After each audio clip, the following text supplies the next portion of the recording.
желіде сұмдық ақпарат тарады. Барша хабардар болсын. Сәлем қымбатты көрермендер, каналымызға қош келдіңіздер.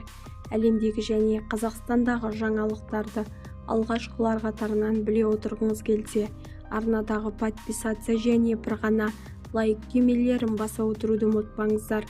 Ал ендеше бастадым.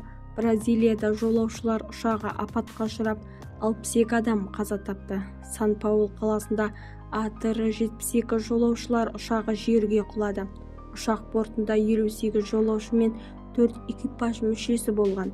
Жергілікті билік жолаушылар мен экипаждың ешқайсысы тірі қалмағанын хабарлады. Оқиға орнында құтқарушылар мен өрт сөндірушілер, Бразилияның әскери полициясы жұмыс істеп жатыр. Әзірге апаттың нақты себептері мен зардап шеккендер туралы ақпарат жоқ.